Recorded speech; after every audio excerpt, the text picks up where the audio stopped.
구독, 좋아요. 시청자 여러분 안녕하십니까? 넘치는 TV 가짜뉴스 때문에 답답해서 유튜브로 피난 오신 분들 많으시죠? 매주 목요일 오후 4시 오늘 항상 하듯이 가짜뉴스를 파헤치는 공영방송의 허위보도 낱낱이 파헤쳐 보도록 하겠습니다. 저는 미디어 사냥의 진행을 맡은 이채정 기자라고 합니다.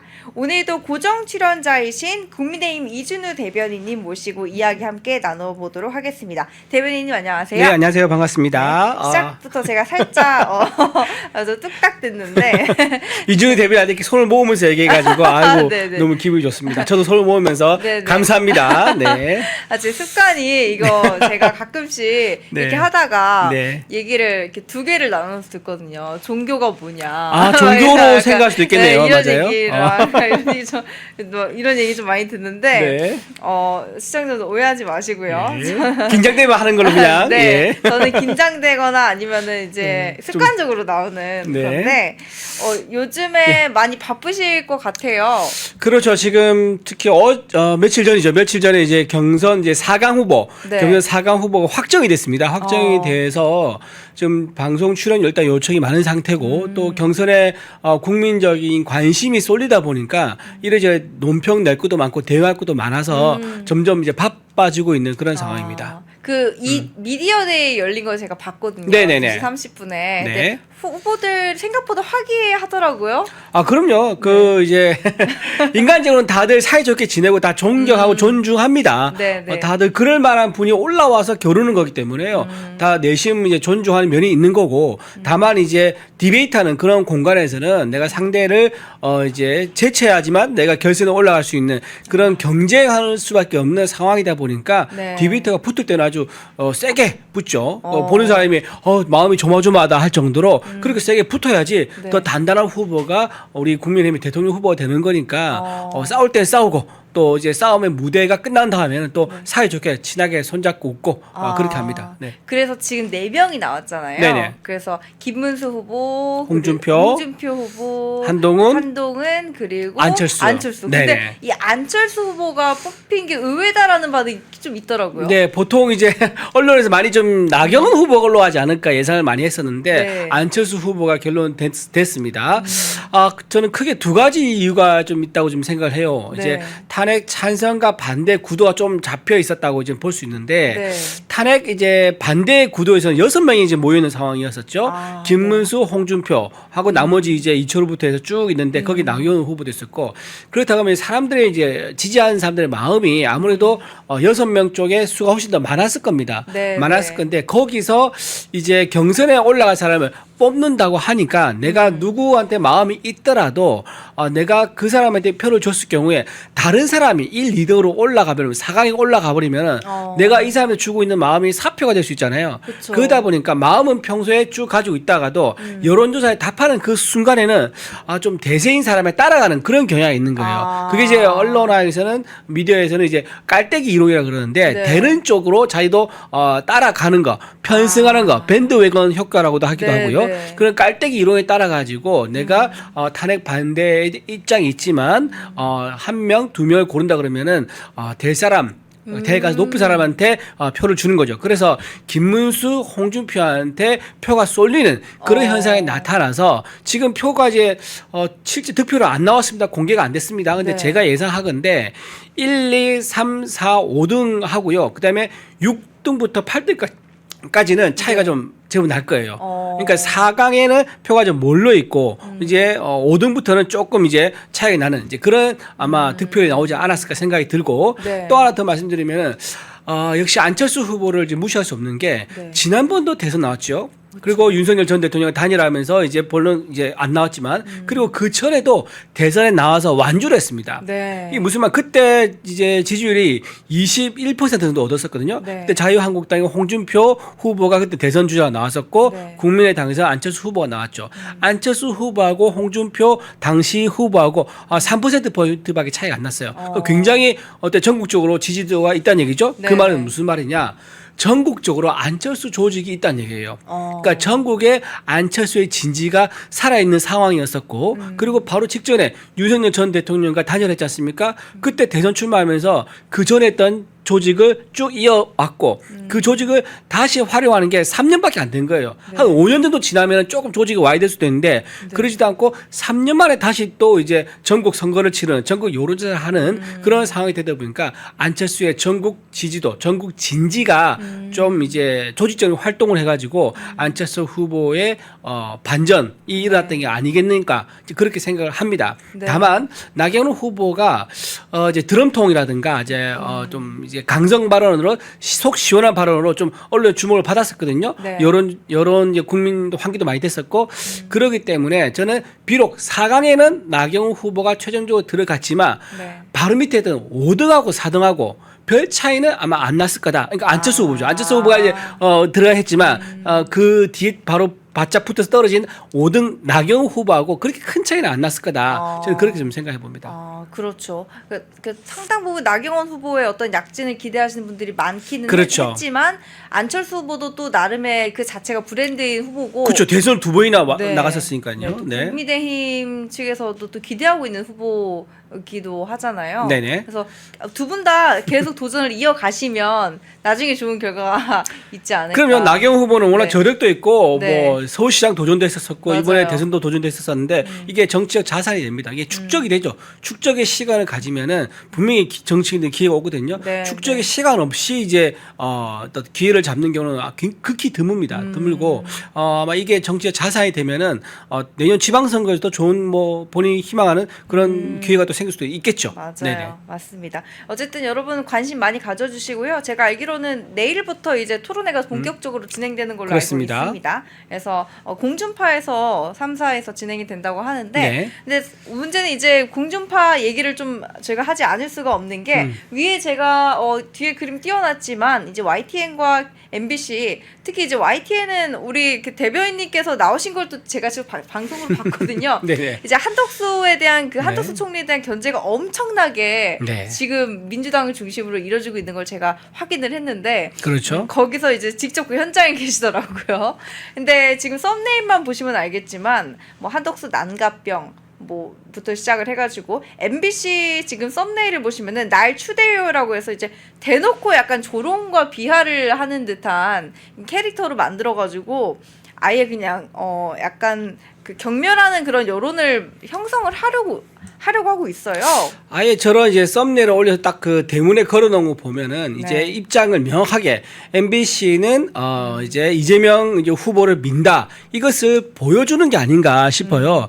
저기 추미애 의원이 저런 말 할 수가 있죠. 그러면 네. 추미애 의원과 반대되는 입장도 있는 거예요. 그쵸. 한덕수는 현재 이제 지금 대선 관리 그리고 미국과의 통상 협상에 집중하고 있다라는 네. 입장도 있지 않습니까? 그리고 그쵸. 한덕수 권한대행도 나는 아직 아니다. 난 예시라고 외신과의 언론 보도 내용도 있지 않습니까? 네. 그러면 있는 그대로 당사자의 의견을 사실 우선적으로 전하는 게 맞습니다. 네. 아니면은 당사자 의견과 양쪽 의견을 같이 올리는 게 맞겠죠. 근데 그러지 않고 한쪽에 부정적으로 얘기한 사람만 말만 코트 따가지고 그것도 이제 코트가 뭐 난가병이라 해가지고 약간 네. 조롱하는 듯한 이제 그런 식으로 말을 다는 것은 네. 굉장히 어떤 그 추미애 의원의 말을 인용한 것처럼 말하지만은 사실상 저 뒤에 보면 효과 넣은 거 보세요. 효과가 지금 네. 불 효과 넣은 거거든요. 네. 지금 MBC가 감정을 담아서 네, 네. 저렇게 추미애 의원이 말한 거에 본인이 포장을 한 거죠. 네, 포장을 네, 네. 더해가지고 네. 추미애뿐만 아니라 MBC도 그리고 다른 국민들도 저렇게 네. 한덕수가 난가병에 걸려 있어서 한심하다라는 이제 그런 어떤 그 여론을 만들려고 하는 듯한 그런 인상을 주기 때문에 굉장히 불공정하다 말씀을 드리고 또 네. 밑에 보면 날 추대요지 않습니까? 네. 그게 뭐가 잘못됐냐면 저거는 누군가의 말을 인용한 거면요. 그 인용한 사람의 말, 그 누구인지 네, 네. 밝히면서 날 추대요라 말을 썼으면 쌍따옴표가 들어가야 돼요. 근데 지금 그런 게 없지 않습니까? 네, 네. 저거는 MBC는 어느 직원이 네.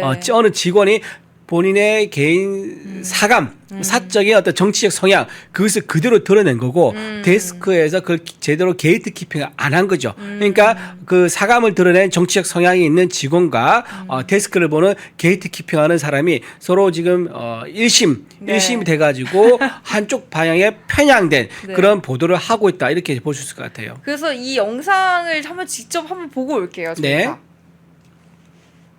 제가 좀 답답한 건 본인이에요. 본인이 과연 저렇게 나서도 되는가? 무엇을 위해서 앞으로? 아까 장소영도 말씀하셨지만 심판하던 사람이 본인이 뭘 그렇게 잘한 게 있다고 나 선수할래요 하고 나서는 그 행위 자체가 굉장히 우스꽝스러운 상황 아니겠습니까? 더군다나 정상적은 아니죠. 예, 그 관리자 입장일 때도 말입니다. 관리자 입장일 때도 뭘 제대로 관리한 게 없잖아요. 대개엄 이후에 계속 헌법 위반했고, 그렇죠. 예. 걸어다니는 위헌이잖아요. 근데 그 상태에서 본인이 나서겠다 이걸 국민들이 용납할까요? 저는 이게 약간 술자리에서 얘기하는 것처럼. 참고로 가운데 계신 분은 MC예요, MC. 사회자, 진행자죠. 네. 그 진행자가 저렇게 본인이 이제 정치적 성향을 노골적으로 드러내면서 양쪽 패널들한테 동의를 구하듯이 네. 하고 있는 모습이죠. 네. 근데 양쪽 진행자, 양쪽 패널들 보면 어떻게 하죠? 고개를 둘 다 끄덕끄덕 하고 있지 않습니까?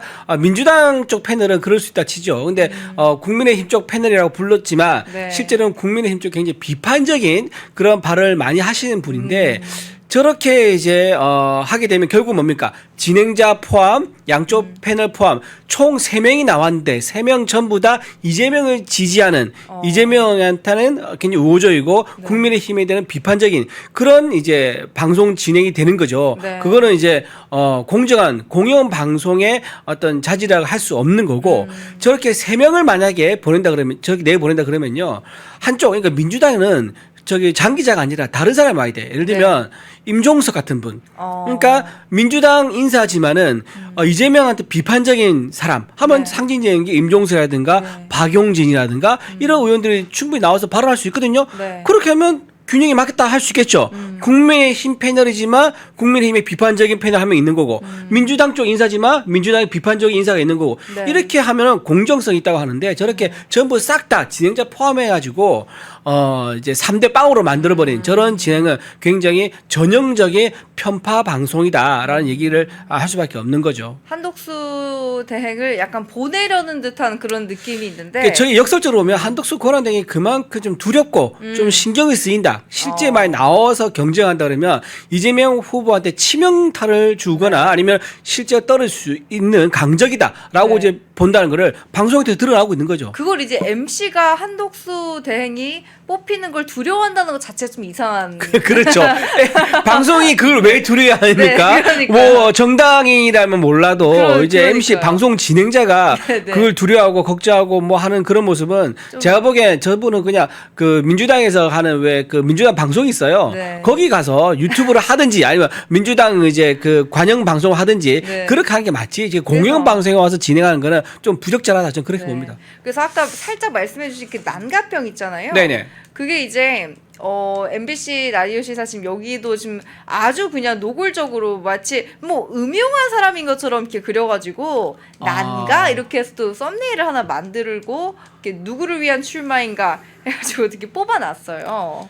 그래서 여기 관련해가지고 이제 8초 영상 잠깐 보고 오시겠습니다. 네. 장가병에는 네. 4단계가 있는데 예. 몇 단계입니까? 지금 한 3단계까지 온 것 같아요. 급성입니다. 예.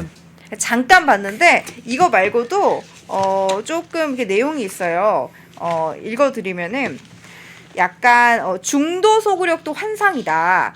상식을 한 번도 기대해 본 적이 없다. 상식을 왜 기대하냐? 헌법을 계속 어겼다. 급성 난가병에 걸렸다라고 하면서 이 난가병이 요즘에 이제 대통령 나인가 하는 밈처럼 돌아다니고 있는 것 같아요. 근데 쉽게 말을 하면은 약간 나르시시즘을 느끼는 그 자기 자신한테 반하는 거죠. 네, 네, 약간 과대망상을 가지고 있는 대통령 나밖에 할 사람이 없네. 약간 이런 느낌의 그런 표현을 비하를 하는 그런 유머러스한 표현이기도 한데 이거를 이제 한덕수 대행한테 씌우는 거예요. 그러니까 쉽게 말해서 한덕수 대행이 대통령으로 당선될 가능성이 1도 없는데 그런 것처럼 행동한다라는 거잖아요. 어떻게 생각하세요? 그건 이제 민주당과 이제 MBC의 자기들의 입장인 거죠.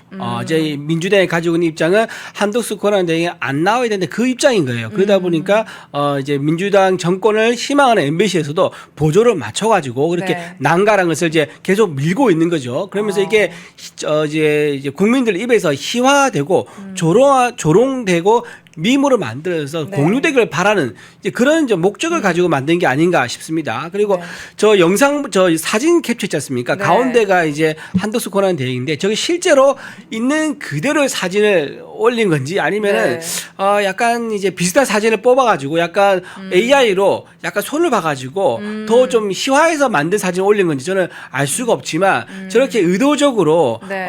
사진을 좀 이제 희화시킨 저렇게 해서 난가라고 만드는 것은 네. 이건 뭐 공영 방송이라고 보기에는 이제 좀 부적절하다. 굉장히 부적절하고 여기 보면 한덕수 출마설 사실인가라고 하면서 양쪽 이제 멘트를 달았거든요. 네. 사실인가라고 물었잖아요. 그러면 사실이다, 아니다 이렇게 양쪽에 자막이 달리는 게 맞겠죠. 그죠, 그 상식적이잖아요. 네, 근데 지금 네. 보세요. 한쪽에는 한덕수 노욕 과외 출마 구친들 하면서 사실이라고 주장한 거 하나. 그리고 또 반대쪽은 한 난가병 걸려 4단계 중 3단계. 그러니까 이게 사실이라고 전제를 이미 해버리는 거예요. 그러면서 제목은 큰 제목은 사실인가라고 물음표를 던지고 이거는 너무 노골적으로 한덕수 대행을 좀 조롱하는 네. 그런 거고 또 하나 말씀드리면 난가병 4단계라는 게 없죠.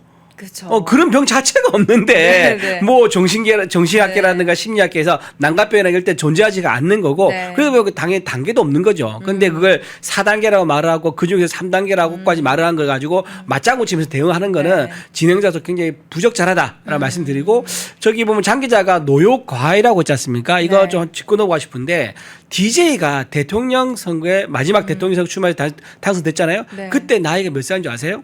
몇 살이죠? 74입니다. 와. 한덕수 대회랑 똑같아요. 어. 그러니까 자기들 진영에서 DJ가 출마했을 때는 이제 모든 경험과 경륜이 최고 정점에 이르러서 이 정점 단계에서 국가에서 헌신하기 위해서 대통령 출마했다라고 포장을 하면서 네. 한덕수 코난 대행은 더 일찍 능력을 발휘하신 분이에요. 25인가? 그때부터 고시패스 해가지고 우리나라 경제 발전 부국의 기틀을 다지면서 이제 경제와 통상 분야에서 어마어마한 업적을 쌓으신 분이죠. 네. 그렇게 해서 최고의 경험과 경륜을 가진 단계인데 그분이 만약에 이번에 대통령이 나와가지고 미국과 유리한 통상 협상을 한다면 이보다 더 좋은 국익이 어디 있습니까? 그렇죠. 그런데도 불구하고 한덕수 코너에 대해서는 노역이다. DJ는 노역이 아니고 한덕수만 노역이다. 그건 굉장히 잘못된 거고 저런 발언을 했을 경우 오히려 공영 방송에서 바로 잡아줘야 됩니다. 네. 근데 그러지 않고 저렇게 맨 앞에 대문에 걸어서 내보내는 것은 공영 방송으로서 좀 부적절하다.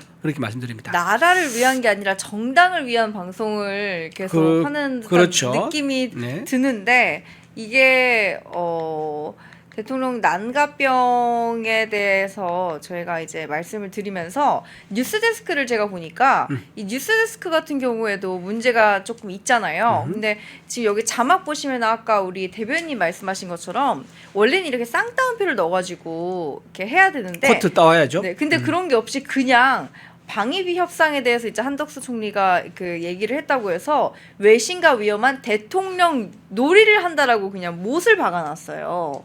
그러니까 전반적으로 지금 보이는 모든 톤의 매너가 당신은 대통령 놀이를 하고 있고 난가병에 걸린 약간 자아도취 과대망상 환자야라고 프레임을 지금 씌우고 있거든요. 그래서 이런 것도 하나의 전략인가요? 이제 저건 뭐 전략이라 할 수 없는 거고요. 그냥 민주당에서는, 저기 MBC에서는, MBC의 M이 원래 문화방송이거든요. 제가 네네. 보기에 민주당 할 때 민주 같아. 그 네. M 같아. 그래서 이제 민주당 브로드캐스트 컴퍼니 뭐 이런 말이, 옛날에 마봉출이라는 애칭도 있었지만, 지금 마봉출이 사라졌고, 네. 민주당 브로드캐스트 컴퍼니 이제라고 할 정도로 네. 너무 민주당 편에 서서 방송만 한다는 걸 말씀드리고 싶고, 자, 지금 저기 보면 이제 자막에 캡션으로 돼 있는데 저게 만약에 누가 민주당에서 저런 말을 했다. 네. 그러면은 그 사람 이름 앞에 붙이고 쌍따옴표에서 코트 해가지고 예를 들면 박찬대 이제 대통령 놀이한다 뭐 이런 식으로 얘기하는데 자 지금 보십시오. 방위비도 협상하느냐라 물음표를 던졌습니다. 모르는 네. 거지. 협상하냐 안 하냐 모르는 거지. 네, 네. 모르는데 어떻게 대통령 행위를 한다라고 얘기를 할 수 있습니까? 근데 지금 외신과 위험한 대통령 놀이라고 딱 규정을 짓고 확정적으로 얘기하지 않습니까? 네. 이건 굉장히 잘못된 거고요. 외신과 인터뷰한 거는 당연한 거죠. 지금 우리나라 지금 국구 통수권자 지금 누굽니까? 현재 상태는 고난 대행이 한덕수입니다. 네, 그럼 네. 뭐 전 세계 그리고 우리나라에서 인정할 수밖에 없는 엄연한 사실인 거고 네. 그래서 트럼프 대통령이 국제 전화해가지고 한덕수 고난 대행이랑 28분간 통화를 한 거 아닙니까? 국구 통수권자가 아니고 우리나라 책임 있는 그 지도자가 아니면은 네. 통화를 할 리가 없죠. 아니면 인사만 하고 헬로 하이 잘 있었어? What's up man? 밥 먹었어? 사우나 갔다 왔어? 뭐 이런 얘기하고 자기가 통화 끊겠죠. 네. 근데 지금 우리나라 이제 실제로 지배를 우리나라 국정 운영하고 있는 책임자이기 때문에 구체적인 협상 얘기를 한 겁니다. LNG라든가 또는 이제 구축함, 건조라든가 이런 얘기를 한 거고요. 그리고 지금 대통령 놀이를 저기 민주당과 MBC는 할 자격이 없는 겁니다. 지난번에 김정숙 여사가 혼자 네. 비행기 타고 어디 갔습니까? 인도 갔다 네, 왔을까? 진짜 진정한. 네, 진정한 대통령은 민주당이었죠. 네. 자, 그 김정숙 여사 타왔던 비행기가 더 네. 문제였습니다. 1호기.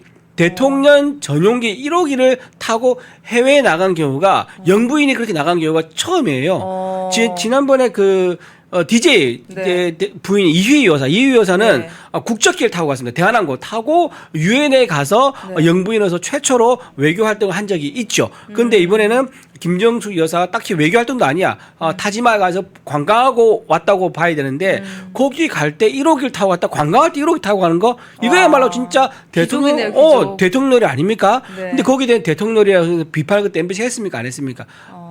MBC가 비판은 거의 오히려 쉴드를 쳐줬었지요. 그리고 이제 그랬었는데 그런 이제 행위를 했던 MBC가 과연 대통령 놀이라는 저런 단어를 붙여가지고 한덕수 권한 대행한테 말할 자격이 있느냐? 그리고 저런 말을 한 사람이 한 매체도 없다, 한 사람도 없다. 거기 그것 때문에 MBC 데스크에서 아마 저 단어를 캡션으로 넣은 것 같은데 데스크가 아마도 이거는 굉장히 정치적으로 깊숙이 개입을 하려는 의도를 드러냈다. 네. 방송국이라기보다는 어떤 이제 방송이라는 매체를 이용해서 정치적 프레임을 씌우는데 앞장서고 있는 것처럼 보여서 저는 공영방송에서 굉장히 오히려 위험한 거는 한덕수가 아니라 MBC가 더 위험하다.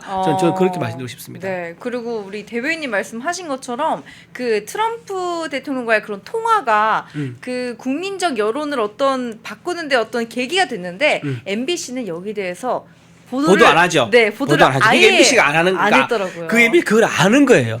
트럼프가 맞상대해주고 트럼프가 한덕수 권한대행을 현재 지금의 국정 운영의 책임자라는 것을 네. 인정해 주는 게 이재명한테 불리한 거야.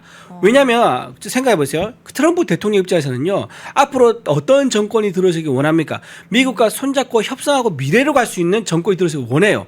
그런데 이재명 대표는 지금 예측이 되죠. 네. 셰시아는 중국과 함께 손을 잡고 미국에 맞설 수 있는 정권이라고 생각하는 거예요. 그러니까 트럼프 입장에서는 귀하이면 한덕수 권한대행이 되게 좋단 말이에요. 그쵸. 물론 이제 만약 이재명 정권이 들어서면 미국도 가만히 있지 않을 겁니다. 당장 주한 미군 철수부터 하고요. 핵 협상했던 것들 다 깨고 너네 나라 너네가 알아서 지켜. 그러니까 우리나라 지금 핵 우산 속에 있기 때문에 북한과의 핵 균형이 맞는 겁니다. 북한 핵을 가지고 있는 게 사실이죠. 근데 우리나라는 우리가 자력으로 핵은 가지고 있지 않지만 네. 미국의 핵을 빌려서 핵 우산의 보호를 받고 있는 상황입니다. 그렇게 돼버리면 우리는 굉장히 안보적 불균형 상태가 되는 거죠. 그리고 중국이 만약에 이재명을 손잡았다 해가지고 우리한테 과연 중국이 도움을 줄까요? 제가 보기에는 중국이 그동안 한반도 통일을 이룰 뻔한 걸 누구 때문에 우리가 못했습니까? 그때 중공군이었죠. 중공군의 인해 전술 때문에 우리 다시 유엔군이 올라갔던 거 내려오게 되면서 지금의 이제 분계선이 만들어진 거거든요. 네. 그렇기 때문에 아마도 중국은 만약 이재명 대표가 정권을 잡는다 그러면 잘 꼬드겨 가지고요 사회주의 국가로 체제를 변화하는 그런 이제 그림을 아마 그리려고 할 겁니다. 그렇기 때문에 간첩법 개정도 안 하는 거고요. 네. 그래서 간첩법 개정하게 되면 현재 중국에서 중국인들 한국에 넘어와가지고 간첩 행위가 좀 체포돼서 조사받고 있지 않습니까? 네. 이 사람들 전부 다 체포해서 수사를 해야 되고 감옥 가야 되거든요. 네. 그러니까는 간첩법 개정하지 마. 우리가 너네가 이제 정권을 바꿔서 간첩법 개정을 이제 안 한다 그러면은 우리 너와 함께 손잡고 가겠어.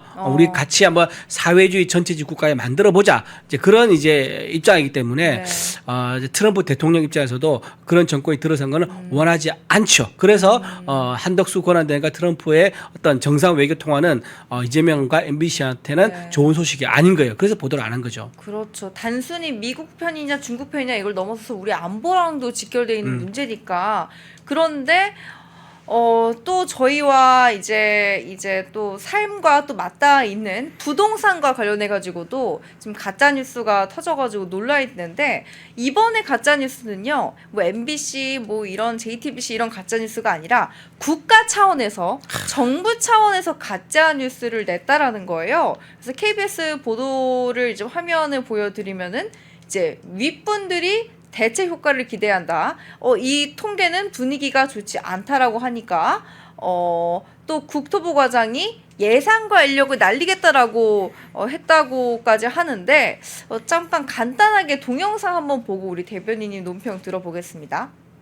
어제 감사원은 문재인 정부 시절 주택, 소득, 고용 통계가 임기 내내 조직적이고 악의적으로 조작되었다는 감사 결과를 발표했습니다. 민주당 문재인 정권의 국기 문란 범죄에 국민은 충격을 넘어 분노를 느끼고 있습니다. 감사원이 확인한 집값 관련 통계 조작 사례만 무려 102건에 달합니다. 청와대에서 국토부, 부동산원으로 이어지는 부동산 통계 왜곡은 협조하지 않으면 조직과 예산을 날려버리겠다. 민주당 정책과 맞지 않으니 사표를 내라라는 노골적인 협박 속에서 자행되었습니다. 심지어 이 협박으로도 부족하자 부동산원은 표본 가격을 조작하거나 전체 표본을 통째로 바꾸는 지경에 이르렀습니다. 그뿐만이 아닙니다. 민주당 문재인 정부의 대표 정책인 소득 주도 성장의 실패를 은폐하기 위한 조작도 드러났습니다. 가계소득이 전년 대비 감소하자 근거 없는 가중치를 임의로 부여하여 마치 소득이 늘어난 것처럼 왜곡했습니다. 소득 불평등 수준을 보여주는 소득 5분위 배율 수치가 역대 최악으로 나타나자 통계청 보도자료를 바꾸라고 지시했습니다. 비정규직이 급증하자 그 책임을 조사 방식 탓으로 돌리는 자료를 내도록 압박한 건 역시 민주당 문재인 청와대였습니다. 민주당의 정책 실패로 집값은 오르고 소득은 줄었으며 고용은 불안정해졌습니다. 민생은 피폐해졌고 서민들은 피눈물을 흘렸습니다. 그럼에도 민주당은 이 모든 실패를 통계 조작으로 감추고 국민의 고통 위에 거짓의 탑만 쌓아 올렸습니다. 그리고 마침내 거짓의 탑이 무너지려고 하자 민주당은 최재해 감사원장을 탄핵했습니다. 이렇게 되면은 통계를 믿을 수가 있나요? 저희가? 그렇죠. 정부 발표 자료를 믿을 수가 없는 거죠. 네. 더군다나 지금 문재인 전 대통령이 자기 정부를 들어설 때 뭐라고 했냐면은 부동산만큼은 자신 있다.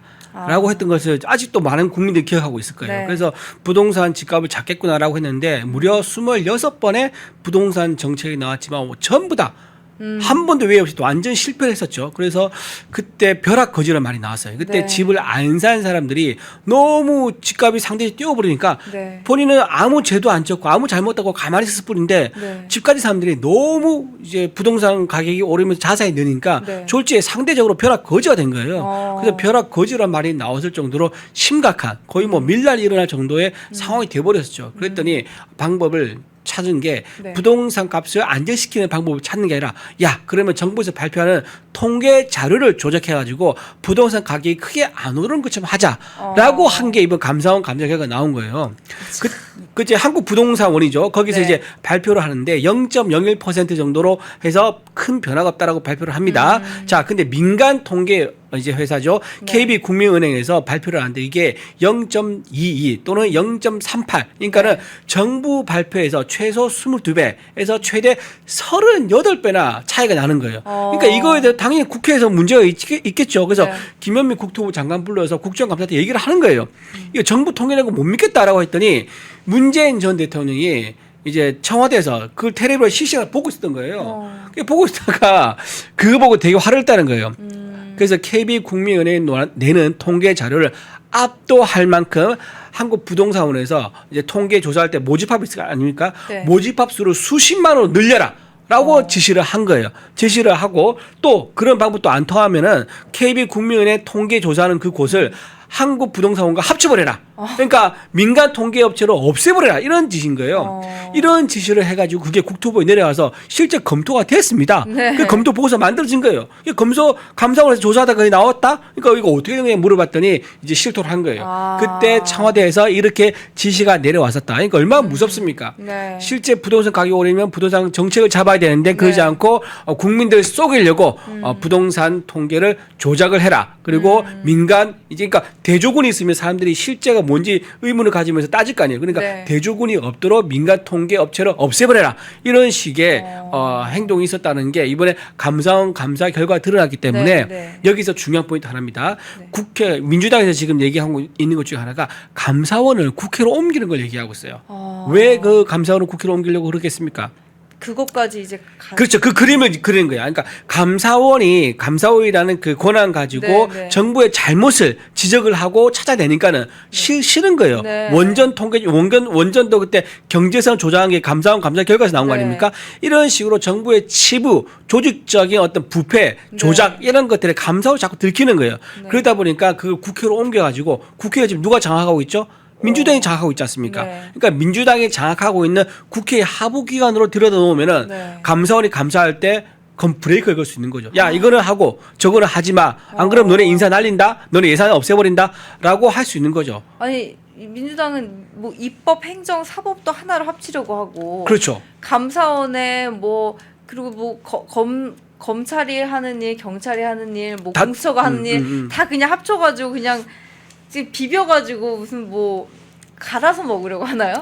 그러니까 지금 제가 생각하기에는 이제 네. 어떤 모델을 생각하냐면 약간 중국의 모델을 생각한 것 같아요. 중국은 일당 체제입니다. 쥐고 있으려고. 중국은 당이 정부보다 위에 있습니다. 네. 뭐 많이 이제 여러분 알고 계시지만 네. 그러다 보니까 중국의 일당 체제를 모델로 삼아서 민주당 일당으로 해서 정부를 장악하는. 그래서 이재명 이제 후보가 만약 대통령이 되지 않습니까? 네. 그럴 점 없다고 보지만 그러면 정말로 국민의힘 정당을 해산하는 그런 엄청난 일 아마 실제로 실행할 수 있습니다. 왜냐하면 우리 법 연구회 출신으로 지금 대법관도 바꿀 거고 네. 헌재도 지금 바꾸고 그다음에 서부지법 같은 경우 완전히 장악돼 있지 않습니까? 네, 네. 자기 민주당 입맛에 맞는 민주당의 어떤 그 정치적 가치, 전체주의라든가 사회주의라든가 반시장 경제 네. 이거에 동조하는 사법부를 만들어서 네. 충분히 법적, 제도적인 절차를 거쳐서 정당하게 국민의힘을 없애버릴 수 있는 그런 네. 방법을 아마 생각하고 있는 것 같아요. 이미 국민의힘을 내란 정당, 극우 정당으로 부르고 그렇죠. 본인들을 보수, 중도 보수라고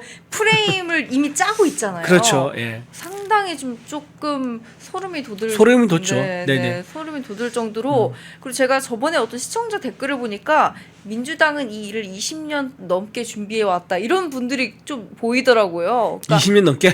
그래서 저는 이게 그게 사실인지는 네. 알 수 없으나 어쨌든 그 정도로 치밀한 게 민주당이다 이런 뜻으로 이해를 하면 될 것 같아요. 그 민주당에서 이제 좌파 성향을 가진 이제 소위 말하는 공부 잘하는 사람들, 네. 옛날 이제 그런 일도 있었다 그러더라고요. 김일성 장학생을 네. 신림동 고시촌 가서 찾아라. 키워라라고 해서 실제 공작금으로 그 사람들 공부를 시켰다는 얘기도 있었습니다. 그래서 그때 이제 고시에 페이스한 좌파 성향의 이제 법조인들, 네. 그 법조인들이 합계해서 들어가지 않습니까? 그러면 지금쯤 10년, 20년 흘러버리면 상당히 영향력을 발휘할 수 있는 것들. 때까지 이제 승진이 돼 있겠죠. 그쵸. 그게 지금 대법원이라든가 아니면 서울중앙지법, 서부지법 그리고 헌재까지 올라가 있는 거예요. 그래서 아까 말씀하신 대로 이게 상당 오랜 기간 동안 제도권에 침투를 해가지고 제도권에서 결정적인 어떤 이제 위치에 있는 네. 그런 상황까지 침투를 시켜서 지금 그게 숙성이 되어 있는 단계다. 그러니까 굉장히 위험한 단계인 거죠. 그래서 이 단계를 깨는 것은 국민들이 직접 이제 투표권을 행사해가지고 네. 선출직을 바꿔서 이 또 부당한 상황, 이 좌측으로 경도되는 이 네. 제도권의 어떤 그 상황을 바로잡아주고 견제해주는 네. 이제 그런 식으로밖에 방법을 찾을 수가 없는 그런 단계에 와 있는 겁니다. 네, 여러분 그러니까 이 가짜 뉴스라는 게 공영방송의 어떠한 그 견제구를 던지는 그런 가짜 뉴스도 있지만 그런 것뿐만 아니라 정부 차원에서도 이렇게 직접적으로 생산하는 그런 통계 가짜 뉴스가 있다라는 점 오늘 소개해드렸고요. 다음에도 이렇게 저희가 반반씩 그 내용을 섞어가지고 여러분한테 좀 상기를 시켜드리면 좋을 것 같습니다. 오늘 저희 이준우 대변인님과 함께하는 미디어 사냥 여기까지고요. 이준우 대변인님과는 다다음 주에 또 이 시간에 만나 뵙도록 하겠습니다. 여러분 좋은 밤 보내세요. 감사합니다. 네, 고맙습니다.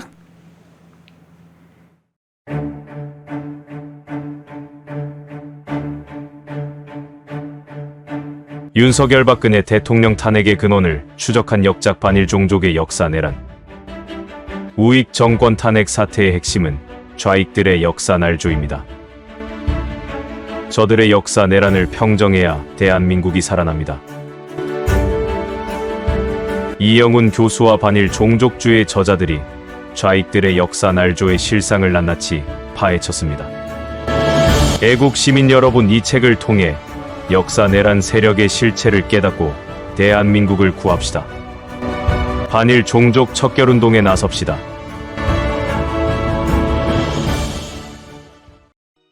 펜앤마이크에서 추천하는 영상도 보고 가세요.